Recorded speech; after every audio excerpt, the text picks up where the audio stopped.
ఇవాళ ఆ రాష్ట్రం యొక్క ప్రతిభావంతులైనటువంటి యువత విదేశాలకు వెళ్ళేటువంటి సందర్భాల్లో దానికి అడ్డుకట్టగా వేస్తూ ఇవే హామీలు తమిళనాడులో డిఎంకేతో పొత్తులో ఇచ్చుంటారు, ఇవే హామీలు వెస్ట్ బెంగాల్లో ఇచ్చుంటారు, ఇవే హామీలు రకరకాల అక్కడ సిచ్యువేషన్ అనుగుణంగా హామీలు ఇచ్చే ఉంటారు. బట్ ఇక్కడ కలిసి వచ్చింది అక్కడ కొంత విఫలమయ్యారు. But anyhow I get back to me దగ్గర మళ్ళీ వస్తా నేను. సో తమిళనాడు రాజకీయాలకు సంబంధించి చూస్తున్నాం. తమిళనాడు రాజకీయాల్లో కొత్త అధ్యాయం మొదలైంది.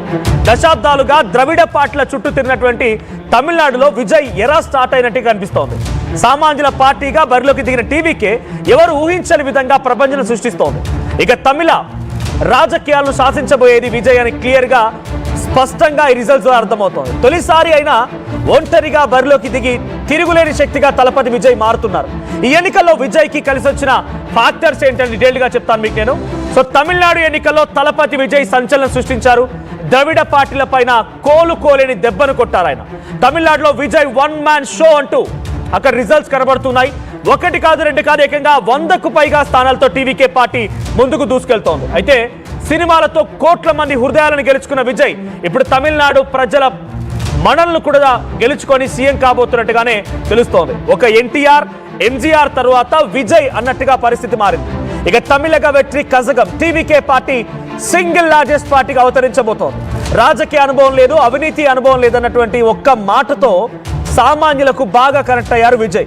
30 ఏళ్ళుగా విజయ్ మక్కల్ ఇయక్కం చేసినటువంటి సేవ అంటే ఆయన ఫ్యాన్స్ అసోసియేషన్ ద్వారా ఆయన చేసినటువంటి సేవా కార్యక్రమాలు ఇప్పుడు స్ట్రాంగ్ గా క్యాడర్ కి బలంగా మారాయి. అయితే ఎన్నికల్లో విజయ్ కి జెన్జీ మహిళా ఓటర్లు కీలకంగా మారడం కనిపిస్తోంది. తమిళనాడు 1.22 అంటే సుమారుగా 1,20,00,000 మంది యువ ఓటర్లు లక్ష్యంగా ఆయన ప్రకటించినటువంటి నిరుద్యోగులకి నెలకు 4,000 రూపాయల వృత్తి కానివ్వండి, 5 లక్షల ఉద్యోగాల హామీ విషయం కానివ్వండి, ఇవన్నీ కూడా విజయ్కి కలిసి వచ్చిన అంశాలు విజయ్ని విజయ తీరాల వైపుగా నడిపిస్తూ ఉన్నాయి. ఇదే తరహాలో మహిళలను ఆకర్షించేలా ప్రత్యేకంగా ఆయన ప్రకటించిన పథకాలు కూడా ఉన్నాయి. విజయ్ విన్నింగ్ లో అవి కూడా భాగం కాబోతున్నట్టు కనిపిస్తోంది. తన మేనిఫెస్టోలో మహిళలకు పెద్దపీట వేశారు విజయ్. ప్రతి మహిళకి నెలకు 2,000 రూపాయల 2,500 రూపాయలు ఇస్తామని ప్రకటించారు. పెళ్లి కానుకగా 8 గ్రాముల బంగారం అని చెప్పుకొచ్చారు.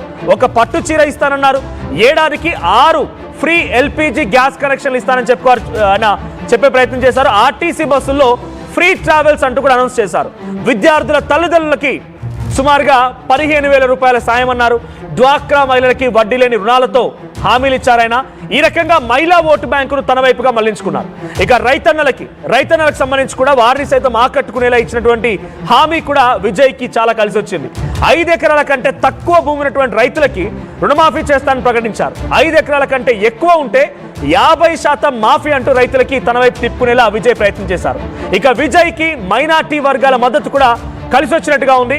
అయితే విజయ్కి క్రిస్టియన్లు ముస్లిం ఓటు బ్యాంక్ కూడా భారీగానే నమోదైనట్టు తెలుస్తోంది. బీజేపీ చేసినటువంటి జోసెఫ్ విజయ్ కామెంట్స్ ని కూడా తనకు ఒక అనుకూలంగా బలంగా మార్చుకున్నారు విజయ్. ఎలాంటి రాజకీయ అనుభవం లేకపోయినా ఎవరితో పొత్తు లేకుండా ఎన్నికల్లో ఒంటరిగా బరిలోకి దిగి విజయ్ సింగిల్ లార్జెస్ట్ పార్టీగా సత్తా చాటుతున్నారు. టికెట్ల కేటాయింపులోనూ కూడా ఆయన కొత్త ట్రెండ్ ని సెట్ చేశారు. రాజకీయ కుటుంబాలకు కాకుండా సామాన్యులకి అవకాశం కల్పించడం, అక్కడే విజయ్ గెలుపు మొదలైనట్టు కనిపించింది. తన కారు డ్రైవర్ కొడుకు కూడా ఆయన టికెట్ ఇచ్చారు. ఇక డాక్టర్లు, లాయర్లు, కార్యకర్తలు, వివిధ వర్గాలకు సంబంధించిన వారందరికీ కూడా ఆయన సర్వీస్ ఓరియంటెడ్ లో ఉన్న వారి టికెట్లు కల్పించే అవకాశం ఎక్కువగా ఉంది. అందుకే ఆయనకి ఇప్పుడు చాలా అద్భుతమైన రిజల్ట్ కూడా వచ్చింది. టీవీకే అంటే సామాన్యుల పార్టీ అన్న నినాదాన్ని ఆయన నిజం చేశారు.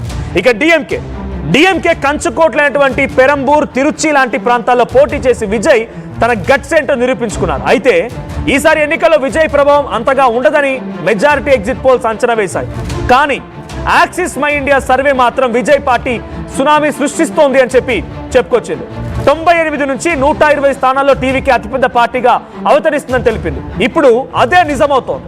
తమిళ రాజకీయాల్లో విజయ్ ఎలా స్టార్ట్ అయిందనేది దీని ద్వారా అర్థమవుతోంది. ఇకపోతే డ్రగ్స్ రహిత సమాజం, మహిళా భద్రత, సామాన్యుల అంశాల వంటి అంశాలతోనే ఈయన ముందుకు సాగారు, రాజకీయ ప్రయాణాన్ని మొదలుపెట్టారు. ఇప్పుడు అది మరో దశకు చేరుతోంది. స్టార్ హీరో హిట్ అయినటువంటి విజయ్ ఇప్పుడు లీడర్ గా కూడా సక్సెస్ అవుతూ ఉన్నారు.